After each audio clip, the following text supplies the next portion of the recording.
Hello, everyone. Welcome to Women Seeking Wholeness. I'm Cherie Burton. This is a podcast for women who long to feel, express, and be who they truly are, and men. I do have male listeners. You know, this episode is really interesting. We introduce a word, Creatrix. I'm sure a lot of you have heard it. Many of you may have not. This was something relatively new to me over the past few years. I've just started to kind of marinate on the word because I love it. I love everything about the act of all things creation, even if you're a man, using your feminine energy to create. Creatress is another word I love, but Creatrix is, by definition, a woman who creates. How do we come into a space of just claiming that wise woman? And what is it about aging that scares us? And what is it about aging that can be positive, graceful, and powerful? Stephanie Raffelock is an advocate for positive potential of aging. And for several years, she's been writing and studying about the positive, active, and graceful aging movement. She helps self-aware, educated women who are interested in shirking the toxic myths and stereotypes of aging. We don't really go into aging a lot in this episode, only to point out that it's never too late to create. You've never closed the window on it. And it's actually what keeps you alive. It's actually very, very integral, your creativity, to your mental, spiritual, physical, and emotional health. So she is actually the author of the book, Creatrix Rising, Unlocking the Power of Midlife Women. She's an author, a blogger, a speaker, and she's just delightful to talk to. So I hope you enjoy this episode. Stephanie, I'm so grateful that you're joining me this morning. Just looking up, when I first saw your work, I just got this energetic buzz like, ooh, she needs to be on my show. And after just our little pre-conversation, I can see that what you're about and what message you're sharing is very much aligned with sort of the vibe of my listeners and the audience around how do we move into our creativity? I have a lot of women that come to me who feel blocked. They don't actually, and we'll get into this, but they don't actually know what it is that's going to move through them and how they can hone, cull, refine that and bring it as an offering to the world. Because do you not agree that your creativity, you can create prosperity and abundance with your creativity? Yes. Yeah. I do agree with that. What do you think is really blocking women from that piece of drawing in abundance or prosperity through their creativity? Well, I think it's twofold. I think there is our inner life, which, promotes our attitudes about what we deserve, what we think we're capable of. And then there's the outer life, which truly we live in a world where women still make 80 cents to the dollar that a man makes. So you're really dealing with kind of a twofold thing. One is developing the courage to know that change has to happen inwardly first, and then you can be an advocate and an activist for change happening on the outside. Mm-hmm. Like I said, 80 cents on the dollar. It's still not a level playing field. This is something women have been working at for a long time. Right. We happen to be living in a very good time. If there was ever a time in history that women could experience abundance and success in their careers, it would be now. This is the time. Yeah. It is the time. And I think that will continue to grow, but we're not there yet. And that's why it takes all of us collectively coming together to say to each other as sisters, you can do it. And rooting for each other as opposed to seeing each other as a threat or our old comparison models that really just that squelches creativity. Yes. So if a woman doesn't quite know, maybe she feels this soul calling or this stirring or something that's maybe moving her, but she doesn't know where to channel it. She doesn't know how to identify what the best way for her to express or create is. I have some ideas around why that happens, but what would you say to her? How would you tell her to just maybe identify or come into her, own, maybe give herself permission to find that, identify that? I don't know that there's a one size fit all answer to that, but what comes up for me when you ask that question is an old biblical quote, "Be still and know I am God." If one can say to themselves, "Be still and know." Yeah. And I think that they're in the stillness sometimes, we're so active oriented. I'm going to go out there and I'm going to do this, and then I'm going to create this, and then I'm going to make a list for myself. And then every Monday morning, and it goes on and on. And it's like, sometimes what we need to do is we have an idea, a great idea, and then we need to sit back and let it unfold in the psyche and come to us, let it come to you, as opposed to going out there and trying to carpe diem, seize the day, right, make it happen. I think that a lot of that, what blocks us and keeps us from really embodying our creativity, is that we just don't get still, take the time to get still. Yeah, I love that. I totally agree. And that's actually one of my favorite biblical passages. Be still and know I am is also you, right? That you are the I am. And that's where creativity lives. That's Creatrix. So let's talk about the Creatrix. It's such a buzzword, and that's why I wanted you on my podcast. It was a fairly new term to me until a couple of years ago, when I read a passage in a book called Burning Woman by Lucy Pierce, and she talked about it. And then I went to a retreat literally like 3 months later, and she was talking about it. And I'm like, where have I been, living under a rock? What is this? And so how would you define, because the name of your book is Creatrix Rising, Unlocking the Power of Midlife Women. Love it. Let's talk about the Creatrix and what that means to you. Well, Creatrix comes from the 3 Greek fates. There was the spinner, the weaver, and the cutter. And the weaver was a woman who makes things. That's what Creatrix means. It means a woman who makes things. Now, if you think about the different archetypes in our culture, men have always had accessible to them positive archetypes for aging. So as men get older, they have the archetype of sage and wizard. Right. Women have had the archetypes of crone and hag. And those words mean disagreeable old woman. And then there's, some witchcraft attached to that and some other stuff. And it gets very messy very fast.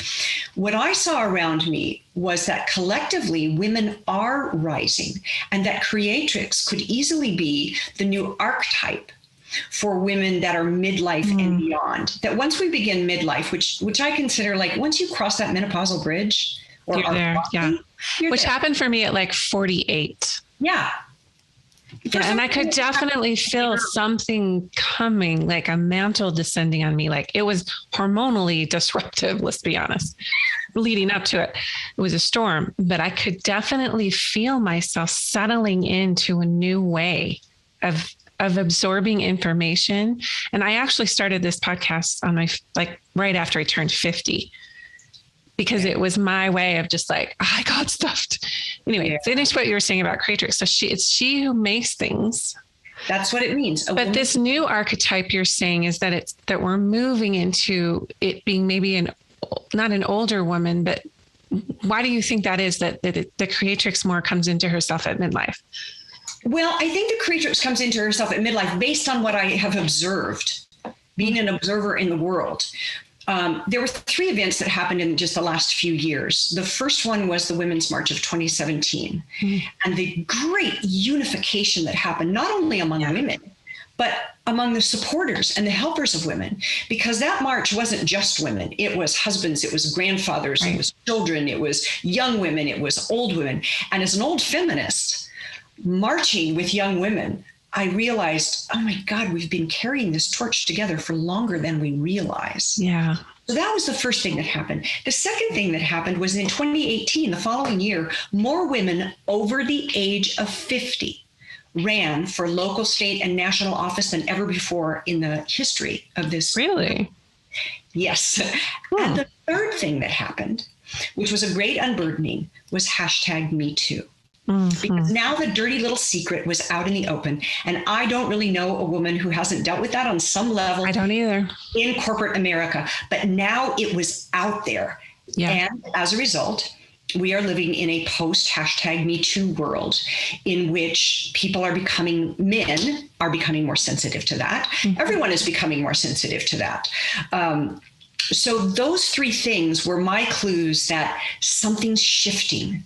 And I looked at the old paradigm of maiden, mother, crone, which really, that trilogy kind of came together through Robert Graves, who was a poet and a novelist in the 1930s and 40s. He wrote a book in 1940 called The White Goddess, which was an homage to his poetic muse. The problem was that everyone took it so literally, right? Well, the problem was he tried to hold it out as an actual historic thing. And it wasn't an actual historic thing. It was just his musings, and he would have been better off keeping it like that. But nonetheless, it seeped into the society and was kind of adopted by neo-paganism. And now the maiden, mother, crone began to represent the triple goddess, the waning moon, or the, crescent moon, full moon, waning moon. Yeah. So he got dressed up a little bit. I have never been completely comfortable with the word crone. Me either. I don't want a crone bash. The reason I don't want a crone bash. I know, me too. But I'd love what your take on this is. I met a wonderful woman recently who said, I am a pagan. I embrace the crone. And I thought, well, there are women that kept alive the word crone and the placeholder that she was in our culture because there was no other place to go. There was no other name. And thus, I postulate boldly, hey, let's call this period Creatrix. Because crone, once again, it means disagreeable old woman. I don't know any woman who wants that title. Right. It's interesting. One of my spiritual mentors, Donna Nielsen, she has a PhD, and she's probably done more research than anyone I know on the historical goddess and just, sort of the evolution of how we left the feminine out of the whole story religiously and other. Right. And she calls the crone the crown. That there's some evidence that it's a crowning time. Like when a baby is about to be born, he's crowning or she's crowning. And then also you crown yourself. It's like woman crowned. And then she said, hag, there's a play on that as well, that Hagia Sophia, it was a Greek term for the mother goddess or women's wisdom. And so hag was a shortening of Hagia Sophia. So that's her take on it. I love that. And I also, I love that you're replacing it with creatrix. Being in my 50s now, I remember I'm like, I'm not sure, because everybody's like, oh, 50 is the new 35 or something. I'm like, there's something wrong with that we can't just say 50 is 50. And the new 49, Yeah. It's like, I don't want to go back to 35. What I've learned in the past 15 to 17 years has been profound. I want to be able to disseminate my wisdom in a non-egoic way, in a creative way. I have more of that like messenger archetype I'm learning. And so I want to be able to take the crone, or the wise woman is what I call her, and move her into the space of, I love what you said about let it come to you. Let it fall. Let it find you through attraction. And that's very feminine. Where you said the old model of carpe diem seize, that's more the masculine driven. Right. It's what got us into this mess. Right. So there has to be a new archetype. There has to be a new way. Okay, so the first happening was the Women's March in 2017. These are all in very close succession. You could see the feminine rising. Yes. The next year was women. You said more women over the age of 50 had stepped into ran for office. Yep. Okay, and then the third thing, Me Too movement, was that? Was that in 20? It was kind of in that same time. Yeah. There was the Bill Cosby case was going on. The Harvey Weinstein case was going on. The symbol #MeToo was starting to happen. It all seemed very, very close. But I think that was also a part of. We really saw the shadow masculine, the unhealthy, toxic masculine, just right. And it's almost like, and then COVID happens, So COVID's an interesting thing, because the question to ask of COVID is, what's the intent? What's the consciousness? If a virus is a living thing, just like we are living organisms, there is an intent to our life. There is a consciousness to our life. So I have asked that actually in my book of the COVID virus. What is the intention? What is the consciousness? Now, in my way of believing and seeing, and this is, based on nothing except, my own interior life, I see the virus as a woman that held a light, but it is not the light of illumination. It is the light of interrogation. It is the light that revealed all of the places that we are broken in this world right now. And that's a powerful place. Yeah, it's so vulnerable. Yes. There's such a vulnerability to it. And it's quite precarious if you don't know how to be still and know. Yes. That's why we need these older women to say, hey, I've lived through my own storms. I've been through my own quote unquote COVIDs in my own domain. And here's what I gleaned from that. But then you have these women trying to do all of these, they realize maybe they missed a window in their life. This hasn't really happened to me because I stepped onto my path in my 30s, but I had to fight for it as a mother of lots of children. But you see women reaching that age, we'll say midlife, and they realize they gave all their power away. They were silenced. And then they just like, who am I? I'm sure you address that maybe in some of your work. Well, in Creatrix Rising, I tell my personal story of finding that who am I, of finding that voice, because it's not just something that descends upon you. That is wisdom is hard won. Yeah, you've got to do it. You've got to be in it. You've got to fight for it. And wisdom tends to hide in the grit of life. It's not in the smooth, easy places of the people who've got it together. Yeah. If you believe in that myth, but it's in the grit, which means you have to get in there and work it. And sometimes it's painful. Yeah. I love that. Hides in the grit. And I think we're programmed to the opposite, to the contrary. Like you find your wisdom in the light and the joy and creativity really grows out of the muck and the mud of life. You're not going to find it in the polite places. And I think that's some of what, you asked earlier, what keeps women stuck. And I think one of the things that keeps us stuck from creativity, it's like, it's got to grow out of the mud. The lotus grows out of the mud. It's a beautiful lotus, but its roots are in the mud. Right. And the same is true for us and our creativity.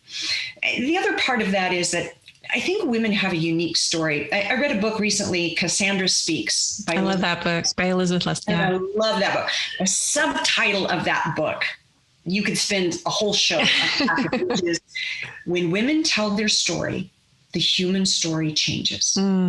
I love that subtitle. I love that too, because I'm in the middle of writing my depth story, the raw. Like I got all the research down and I got the principles, and now I get to like, oof. Yeah. Climb into that descent, the Inanna, the goddess Inanna and this descent. It's like that creatrix rising, that phoenix from the ashes. But I think one of the things that I've learned is I've had several ascents and descents. And now when I take an ascent journey, I have more presence, or descent journey. I have more presence with it. Like I can be that observer that you talked about. And it's like, what is this? Again, what is the intention? Like you're saying, what is this teaching me? And it's tricky because it's like, then you personalize it. Well, what haven't I learned yet? What am I still not getting? And you go back into the old beat up. You hold it as cyclical because it's my objection to the word woke, which connotes past tense. And I got it all now. I figured it all out. Awakening happens again and again and again. Reinvention happens again and again and again. And I also love that Inanna myth, which really, parallels the Persephone myth. That you make the descent. And that's what we do creatively, is we make the descent. We learn to dance with Hades, and then we rise up again. And in that rising, the Greeks use it as how to demonstrate the seasons. But I think that our own life follows that same kind of cyclical kind of thing, where it's like you reinvent yourself and you reawaken, and then you do it again. And does anyone ever have it all figured out? I mean, there's no such thing as perfection. It's like this is the process, and it is the process of life. And hopefully you are experiencing ascent and descent till the day you die. Right. Yeah. And that is the deep programming I had that was so false as I was the idea that you get it all together one day. That if you do these things, check, all these spiritual practices, all these things, then someday you'll be, I don't want to say perfected, but there is that's how I internalize it. And that's how many internalize it, that I will have it figured out, that I will have all the mysteries revealed to me, that I will know. And what we're saying is the knowing is that you are in the journey. You are the I am with a human body on the earth in the journey. And that is the power of our existence. You know, a lot of people live for the afterlife. They live for, you know, someday I'll be able to express my creativity fully when I have all my faculties and I'm not dealing with depression, or I'm not dealing with this family situation, or I'm not having this health challenge, or I have more money, right? So we do, the programming is not, it happens in religion, it happens in academia, it happens in family systems, it happens definitely socioculturally. So I think that this feminine rising, and you can back me up on this, but it's part of it is just like, ooh, like be in the now, like own who you are and what you've experienced. And it's never too late. It's never too late. When you've kind of focused on the midlife woman and sort of the powers and challenges, thresholds, that come with that, what kind of peace have you come to for yourself around the aging process? That's a really, I love my life. Yeah. I love my age. It's different. You know, I would walk by a mirror as a young woman and I was like, hey, I'm looking good. You walk by a mirror as an older woman, you want to avoid oh, look, I look like crap.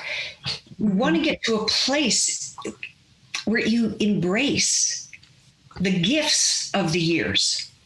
There are different gifts for each phase of life. You know, in your 20s, there's a certain gift. In your 30s and 40s, when you're trying to build a career.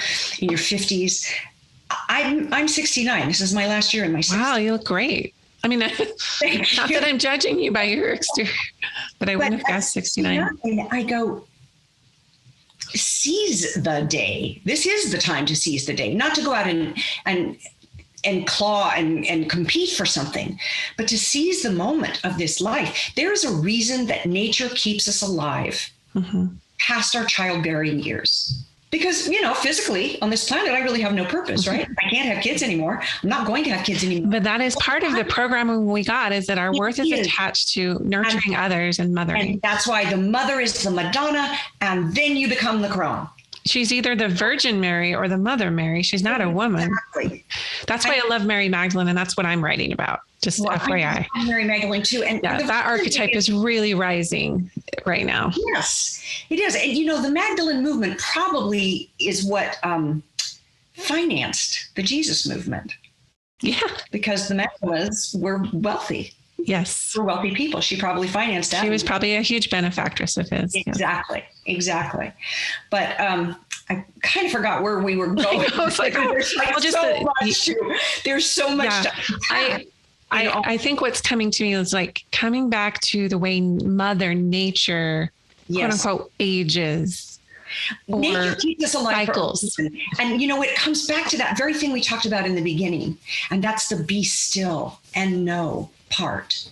Because when you get to be a certain age, I don't have the same athletic prowess that I had in my 20s, 30s, 40s, even 50s. So there is more time for me and more relaxation for me to be able to sit on my back porch and muse about the forest that's back there. To be able to sit and say, isn't life a miracle? To have those moments where you really do brush up against the divine. That you get a mystical experience and just sitting and going, wow, there's so much sky here. Right. There's so much clouds. And just in that instant, there's like this little mini moment, of great heightened awareness, consciousness, mysticism. And that's who we grow into as women. That's our potential. How can you not love that? How can you not say the feminine divine is everywhere? My message, my job at this stage of my life now is to hold the torch, is to hold the light that illuminates for the women who stand behind me. Yes. Just the way my grandmother, my great-grandmother, and my mother held that torch for me. And I know that there will come a day when I am ready to recede from this world. And when, metaphorically speaking, I will turn around and pass that torch to the younger woman behind me, who then will hold the torch high for the women behind her. That's what we do as women. We give each other grace. So the years, man, it's sacred. Yeah. I love everything you're saying, especially, the whole being a way shower, holding a torch. And I really identify with that metaphor. It's like, I think I have a lot of masculine, like, achievement stuff in me. And yeah, me too. So trying to bring it back to like, no, I can't change what's happening. It's going to happen. The dismantling that we see before our eyes, the system's crumbling. Who knows what's in store for your future? Like, I can't protect my children from that, we'll say. I can't even really, all that I can do as a way shower is, find that illumination within, that divine spark charge, that beautiful inner light, the sacred divine within, and do everything that I can to let that flow first. It took me decades to even understand that. I mean, I'm sitting in church for 50 years not getting it, because it was all based on an outward expectation. It was all based on, if you do these things like we're telling you to do them, then you might experience a measure of this. And it was a really subtle half truth. But when I climbed in to understand, because everything in religion is based on the sacred masculine model for the most part. Well, everything in monotheism certainly is. Yes. The hierarchical. Yes. But when you get into that polytheism, like, there is a feminine force that is just what it is. And it's like so accepting of where you're at. And it doesn't seek to change anything. It seeks to heal with love. And that's the kind of illumination that I'm talking about, is embodying that, so that it sort of tempers my drive with the masculine. Because I need that. You need that. You wouldn't have even written a book without that. Of course. Right. So we need. And at the same time, Sherry, what you're saying is what I feel is like, women are so over the apple thing. Yeah. There were two sets of teeth in that apple. And it symbolizes that the fall from grace, and that women are seductresses, and that women should be second-class citizens, and all of these things. And it's like, it rumbles in the undercurrent of the culture. Yeah. And so part of claiming the creatrix, part of claiming the divine, is also, once again, claiming the natural world, the seasons, the cycles. This is how, women's cycle. Right. Well, we just had this beautiful Aquarian full moon last night, and I could feel the waters of emotion, because the moon pulls your waters, it pulls your emotion. And I could feel, but I also felt this beautiful opening for what's happening in the planet, this Aquarian season now that we're in. And I actually just got back from Glastonbury. I was there for 2 weeks, Glastonbury, England. And there's a huge divine, I was doing research and doing a retreat there. And, it was so beautiful to just sit in the land. And, there's a whole bunch of myths and legends around where it was at. And there's a lot of power there, and feel a lot of spiritual power and energy. But I'm going to do a whole episode on this, but basically, like, it's what we're talking about. It's like, I can be more in my creativity, because my whole thing is just get this book done, right? And I'm sure you went through that season where you're like, okay, just write it. And it's like, no, for me, the creativity is not just putting a book out there. It's, what am I learning about the arc of my life What is this bringing me back to? How can I cultivate this wisdom and really love myself? As cliche and trite and whatever, I don't know how else to say it, but that was my bottom line. And it's what I've been teaching for years, but I think I'm just now embodying this sacred, going to Chalice Well and being around the white spring and just knowing that lives in me, the red, the white, the power, the passion, the masculine, the feminine, and to integrate those for my creativity. That is how I will find my creativity, not bypassing over the ugly stuff or not letting myself go to feel that, but allowing myself to hold that duality, knowing that is creativity. Yes, holding. That's the mud and the muck. Yeah. And you're writing something that requires that you dig around in your psyche. That, you've found a creative definition for that. And I think that that's really what creativity is that our creativity mirrors creation. So it's the microcosm of the macrocosm whenever we make something. It's our homage to creation, whether that's writing or art or food or a garden or whatever it is. Yeah. Women have an ability to live their life as though it were art. And we do that through learning to love ourselves, through helping other women learn to love themselves, through uplifting our sisters, as well as uplifting ourselves. It's beautiful that you're writing that kind of book that requires that kind of digging, because that's where the authenticity and the truth comes from. It's somebody. Yeah, and I do think that's where all this Me Too and like let's get to the heart of things, and it's like we're done being fake, we're done with illusion, we're done with false power, flawed authority, right? And it's also an invitation for me to like, why does that trigger me? Well, what is my own relationship to false power? How am I a flawed authority, right? So for me, it's getting really deep into holding that I am, holding that peace or that being still and knowing, while all of this alchemy is happening within me of shadows wanting to be seen and ego states wanting to be addressed or fighting against me, right? So that's the war and peace for me right now is that process of writing and really digging in. Stephanie, tell us how we can find your book and where people can find you online. You can find my book wherever you get your books. And it's just being released now. We're cutting edge. Yeah. Yes, just being released now. So yes, you can get it on Amazon. I always like to give a shout out to bookshop.org and indiebound.org, because these are organizations that help to keep local bookstores alive. Oh. So, but you can get it anywhere. You can find me at byline-stephanie.com. That's my website. I have a place on there where you can contact me. I answer all my emails. That's great. Right. Yeah. Right. And we're going to be having some great discussions this whole week based around what we've talked about today online. Great. So I encourage people, I'll be tagging you, and people can find like just this ongoing conversation about, for me, creation has been, I've gone around the block with this so many times of like things that I've manifested. And, I went through that season of just like the manifesting, right? And what's around that. And now I'm like, kind of like you, I just want to scale back and look at what I have created with the divine and honor and celebrate that. And I feel like if I stay in that energy of gratitude, more will be added to my creative process, and I'll kind of know my next steps.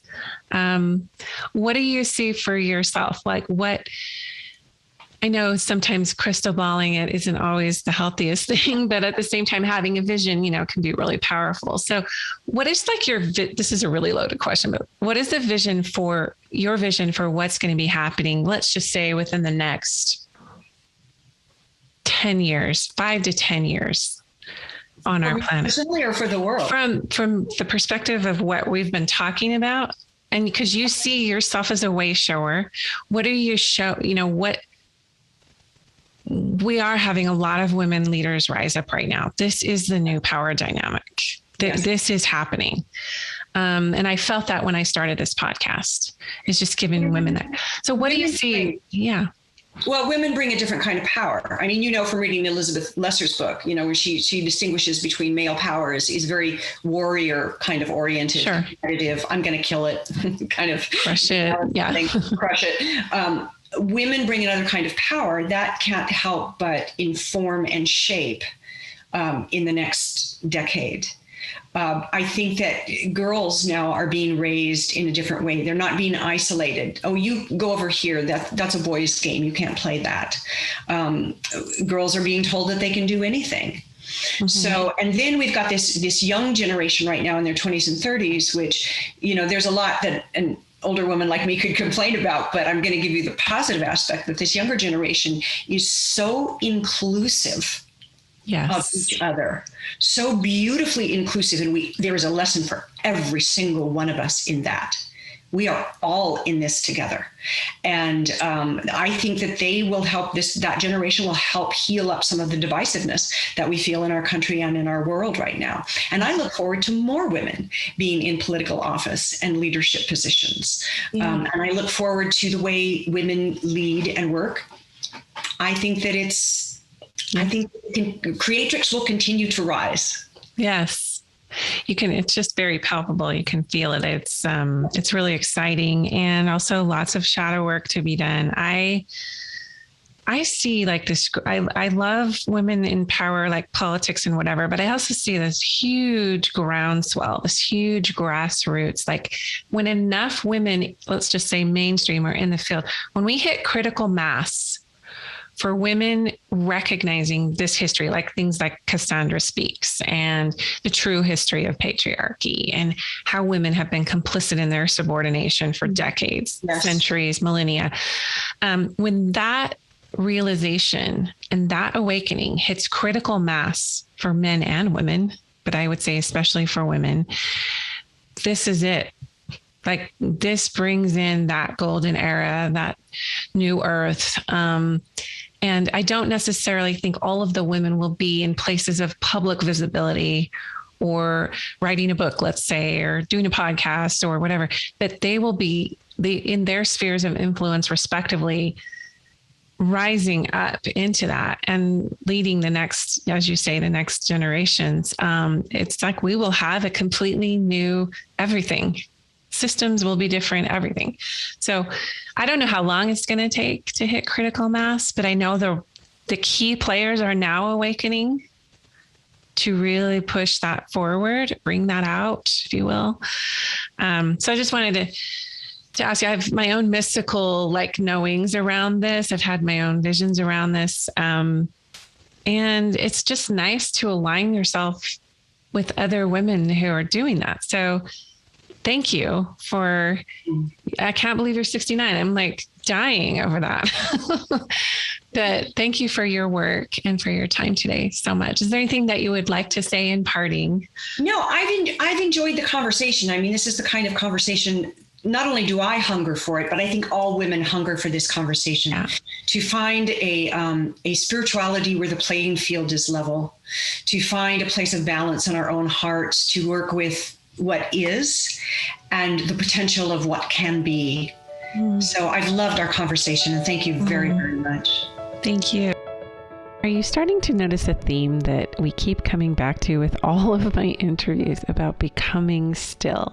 When you are still, be still and know that I am. Be still and know that I am God. Be still and know that I am. The I am within you comes forth from stillness. And that's really what the act of creation is all about. I love how she kind of talked about the spinner, the weaver, and the cutter.